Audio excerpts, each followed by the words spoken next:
6 अप्रैल को मोदी ने सहारनपुर में स्पीच दी। स्पीच में कहा कि कांग्रेस के मैनिफेस्टो से जिन्नाह और मुस्लिम लीग की सोच झलकती है।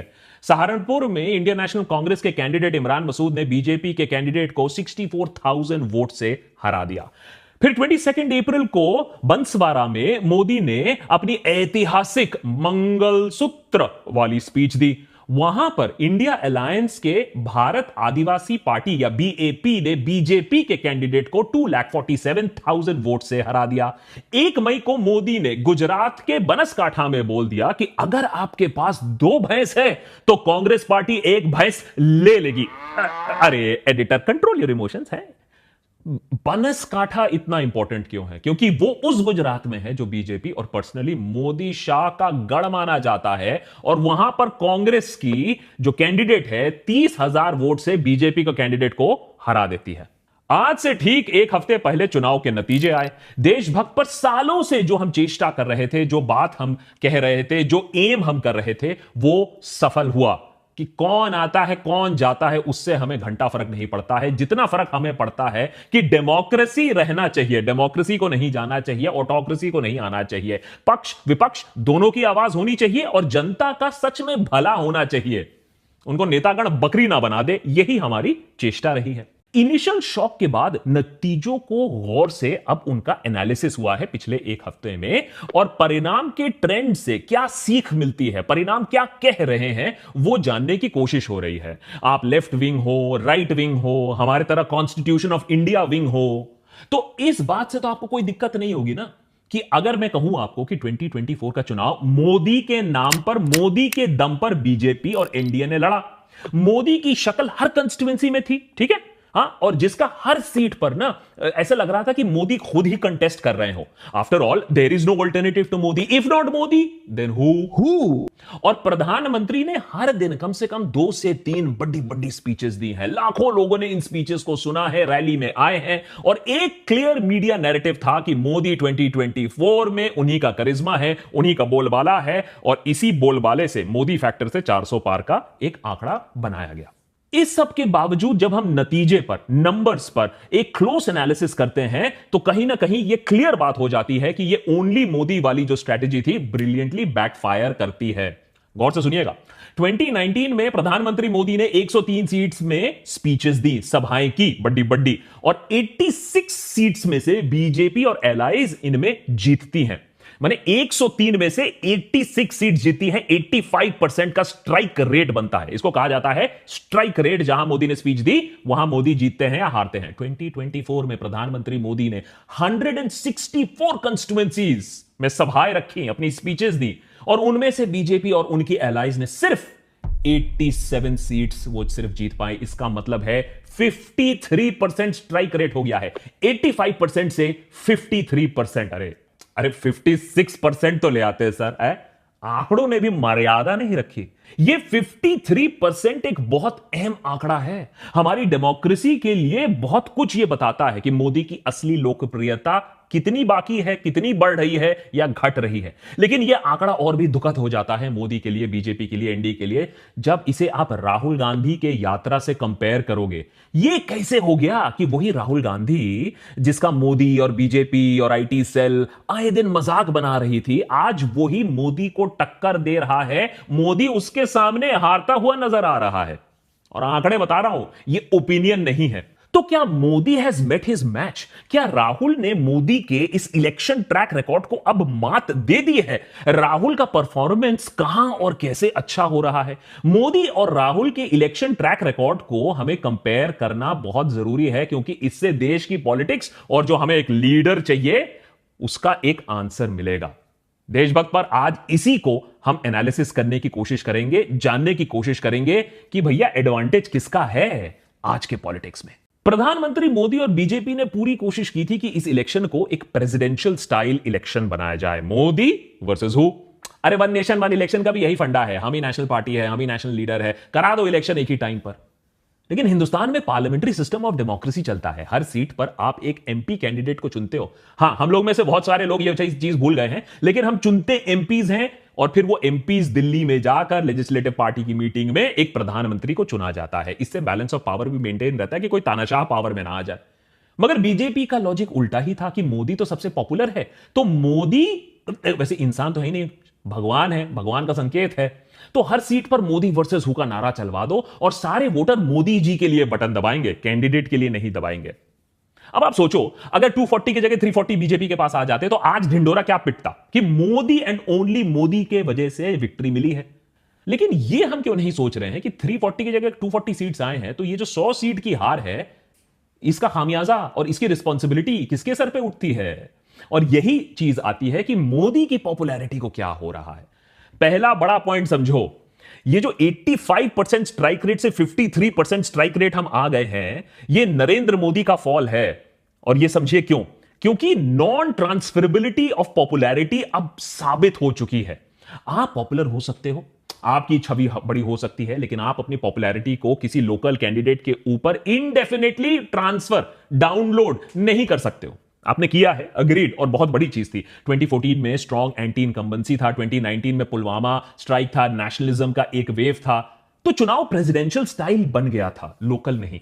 इंडिया अलायंस लेकिन इस बार ना जानबूझकर इलेक्शन को लोकल उन्होंने बनाया। लोकल इश्यूज पे बात करो, नेशनल इशू पर बात करो। अरे आपके लिए और आपके घर में क्या हो रहा है, आपके शहर में क्या हो रहा है, वो ज्यादा इंपॉर्टेंट है। और जो एमपीज 10 साल से मोदी के नाम पर लगातार जीतते आए थे, उन्हें इस बार धूल चाटनी पड़ी। अभी तक बहुत जगह जो हो रहा था ना, लैंप पोस्ट इलेक्शन हो रहा था कि एमपी कैंडिडेट कोई भी हो, नरेंद्र मोदी को देखकर आदमी दबा देगा ईवीएम। मोदी बोलेगा लैंप पोस्ट को वोट दो, तो लैंप पोस्ट को भी लोग जाकर वोट दे देंगे। लेकिन 2024 में ये कुछ अलग हो गया। लोग गए लैंप पोस्ट पर, वहां सुसु करके चले आए। तो ये लैंप पोस्ट इलेक्शन नहीं बना। सिर्फ एमपी कैंडिडेट्स ही नहीं, यूपी में योगी आदित्यनाथ की होर्डिंग्स भी आपको नहीं दिखेंगी, फोटोज भी गायब हो गई थी। नितिन गडकरी 2019 में बीजेपी के स्टार कैंपेनर, इस बार वो कहीं थे ही नहीं। तो BJP campaign one man show था। इसका साफ नुकसान लेकिन हुआ बीजेपी के यूपी कार्डर्स में दिखने को मिला। वो खुद ही कह रहे हैं कि बीजेपी हाईकमांड स्टेट पार्टी की बात ही नहीं सुनता है टिकट डिस्ट्रीब्यूशन के मामले में, और इसके चलते कमजोर कैंडिडेट्स को टिकट दिया गया जो मोदी के नाम पर जीतने के लिए ही सिर्फ चुने गए थे, और वहां वो असफल रहे क्योंकि अपना बूता नहीं था। इलेक्शन आंकड़ों को क्लोजली अगर आप देखें तो दूसरी बड़ी जो आपको ट्रेंड दिखती है वो ये है कि मोदी ने खुद, बीजेपी ने खुद अपनी पॉपुलैरिटी या देश में कट्टर सोच रखने वालों की पॉपुलैरिटी या उनकी सोच को गलत आंका। मोदी को वोट्स 2014 में रोजगार और विकास के लिए मिला था, 2019 में नेशनल सिक्योरिटी की वजह से मिला था। लेकिन इस बार जो मोदी ने हार्ड राइट टर्न मारा, एंटी मुस्लिम नैरेटिव जो चला दिया, हार्डकोर हिंदुत्व की तरफ देश को ले गए, मोदी का फोकस था कंजर्वेटिव वोटर्स को, उनको डराना और फिर उनका वोट ले लेना। 19 मार्च को तमिलनाडु में मोदी ने स्पीच में कह दिया कि कांग्रेस पार्टी और इंडिया अलायंस हिंदू धर्म के खिलाफ है, मां शक्ति के खिलाफ है। नतीजा यह हुआ कि डीएमके, जो इंडिया अलायंस के पार्टनर है, डीएमके के टीएम सेल्व गणपति की फर्स्ट प्लेस फिनिश हुई 5,66,000 वोट के साथ, और बीजेपी के एलाई जो थे पीएमके, वो डिस्टेंट थर्ड पोजीशन पे पहुंचे विद 1,27,000 वोट्स।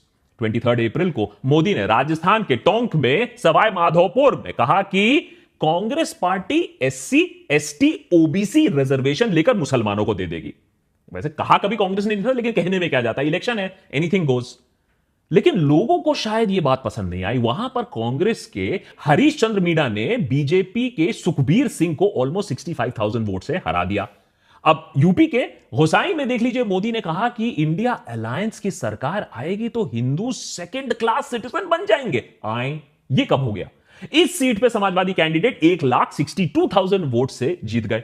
बाराबंकी में मोदी ने बोला कि इंडिया अलायंस राम मंदिर को बुलडोज कर देगी, बुलडोजर चला देगी। इस सीट में कांग्रेस ने 2,15,000 वोट से बीजेपी को बुलडोज कर दिया। साफ तौर पे लोगों ने यह दिखा दिया कि वो दूध पीते बच्चे हैं नहीं, उनका मूर्ख ऐसे ना बनाया जाए तो बेटर है। और ये सिर्फ कुछ सीट्स की बात नहीं कर, आप बोलोगे हां ये तो सिलेक्टिव चेरी पिकिंग है, कहीं ना कहीं एक क्लियर पैटर्न दिख रहा है। देखिए, न्यूज लॉन्ड्री का हेट स्पीच पर बेस्ड इन डेप्थ रिसर्च देखिए। इंडिया हेट लैब के मुताबिक 2023 में हेट स्पीचेस के सबसे ज्यादा केसेस महाराष्ट्र में दिखने को मिले, पूरे 118। हर 3 दिन में एक हेट स्पीच। और 4 जून को महाराष्ट्र का नतीजा आया तो बीजेपी का प्लेट कुछ खाली खाली दिखने लगा, जबकि इतनी आशाएं थी महाराष्ट्र से। सबसे ज्यादा जहां हेट स्पीचेस हुई, सबसे ज्यादा सफाया भी वहीं दिखने को मिला। यूपी हेट स्पीच लिस्ट में नंबर 2 पायदान पर आता है। 2023 में 104 केसेस थे। यूपी में बीजेपी को लगभग 30 सीट्स का नुकसान हो गया। कैसे? किसी को समझ में नहीं आया बीजेपी में।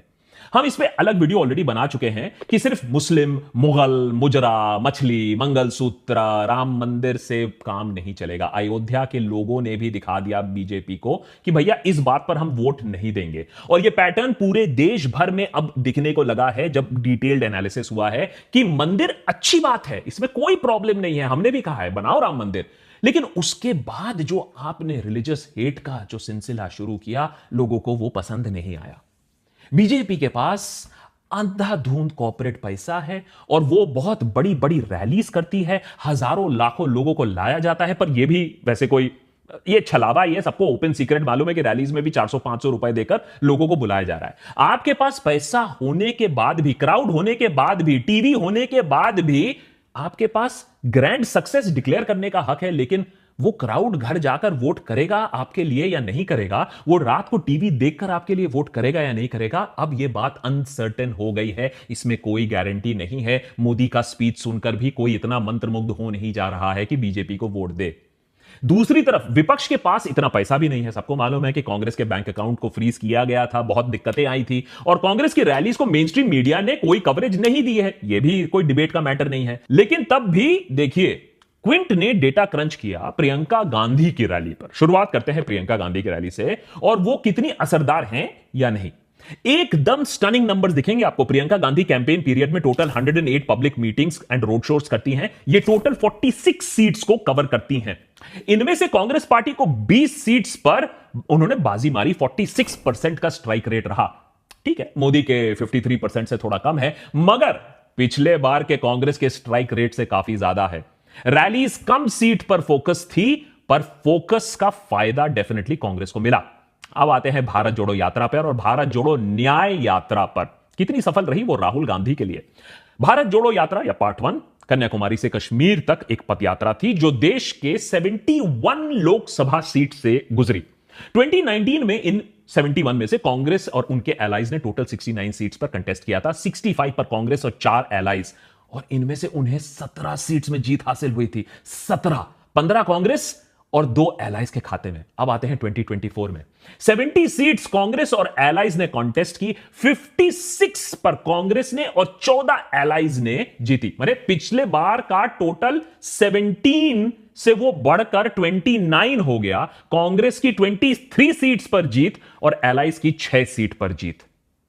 भारत जोड़ो न्याय यात्रा या भारत जोड़ो यात्रा पार्ट 2 आप कह लीजिए, इंफाल से मुंबई तक की बस यात्रा, उसका भी साफ फायदा दिखता है। अगर आप एनालिटिक्स देखें, अगर आप आंकड़े देखें, इस यात्रा में 82 लोकसभा सीट्स को कवर किया। 2019 में कांग्रेस और एलाइज ने 81 सीट्स पर कंटेस्ट किया था। 71 में कांग्रेस और 10 ऑन एलाइज। पर इस 81 में से बोलने में भी बड़ा फनी लगता है, सिर्फ और सिर्फ कांग्रेस को तब 6 सीट्स मिली थी। 6। वहीं अगर आप 2024 के आंकड़े देखिए, 82 सीट्स पर कांग्रेस और एलाइज ने कंटेस्ट किया। 49 पर कांग्रेस और 33 पर एलाइज, और पूरे 35 सीट्स पर उन्होंने जीत हासिल की। 17 कांग्रेस के खाते में और 18 एलाइज के खाते में, यानी सीधा 6 से 35 तक के आंकड़े पर कांग्रेस पहुंच गई।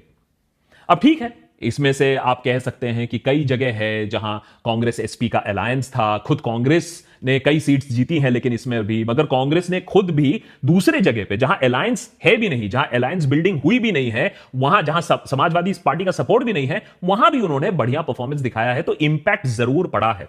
कांग्रेस के रिवाइवल के लिए यात्राओं को क्रेडिट काफी दिया जा रहा है। नॉर्थ ईस्ट का एग्जांपल आप जल्दी से देख लीजिए। यहां कोई समाजवादी पार्टी नहीं है।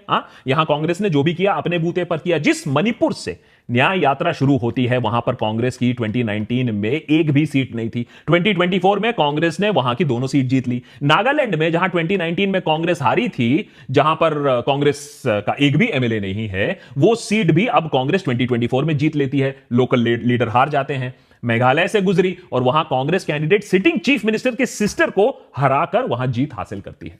मुंबई में यात्रा खत्म होती है, बड़ी रैली होती है। पिछले बार 6 के 6 सीट्स बीजेपी के साथ थी। इस बार 4 इंडिया अलायंस ने जीती है। कई लोकल फैक्टर्स हो सकती हैं, मैं ये डिनाई नहीं कर रहा हूं, मगर ये ग्रास रूट कनेक्ट और यात्रा ने काम तो किया है। मोहब्बत की दुकान और न्याय का जो नैरेटिव है लोगों को कहीं ना कहीं भाया है।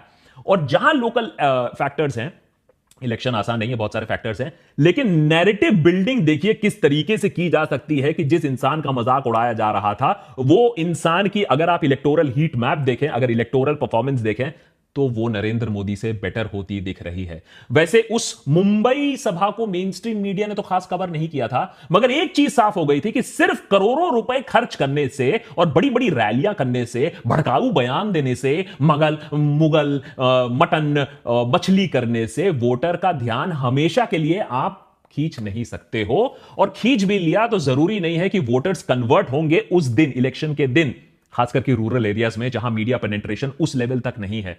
तो ये अर्बन जो वोटर्स हैं, जो अर्बन नक्सल बन रहे हैं, उनको सोचना चाहिए कि मीडिया नैरेटिव से वो कितना इंपैक्ट हो रहे हैं। हम देशवासी चाहते हैं कि भाई हमारा पॉलिटिशियन एक्सेसिबल हो।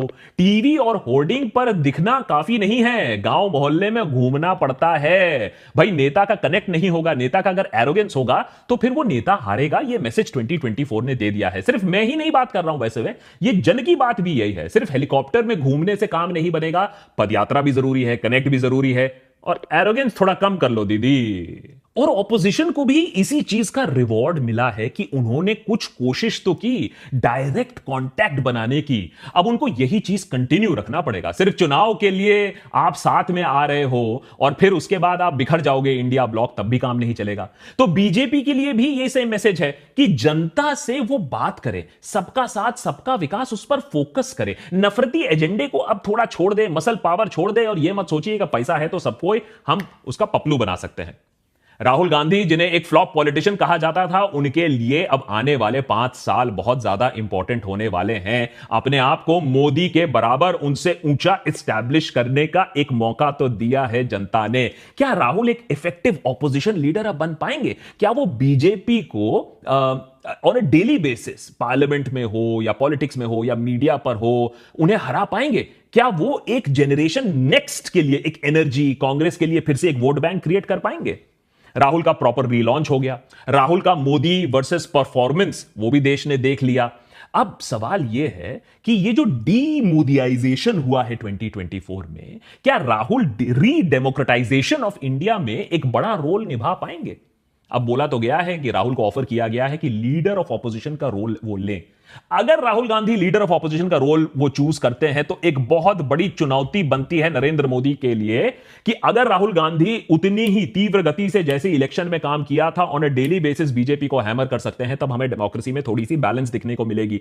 यह नहीं कि भैया सबको पार्लियामेंट से सस्पेंड कर दिया और जो हमने मर्जी है हमने बिल पास कर दिया। तो आने वाले 5 सालों के लिए राहुल गांधी के लिए एक बहुत बड़ी चुनौती है कि वो अपने आप को if not Modi then who का एक आंसर अपने लिए एस्टैब्लिश करे। क्योंकि ये इनविंसिबिलिटी का चोगा तो चले गया है, ये मैजिकल टच तो चले गया है। आंकड़ों ने यह भी दिखा दिया कि भाई मोदी का जहां वो स्पीच देते हैं वहां उनकी परफॉर्मेंस भी कितनी मिजरेबल हो गई है। अब ये जो स्पेस विकेट हुआ है, इसको कौन लेगा? एक डेमोक्रेटिक फोर्स इंडिया कैसे बनेगा? एक ऑपोजिशन काउंटर बैलेंस कैसे करेगा एनडीए को?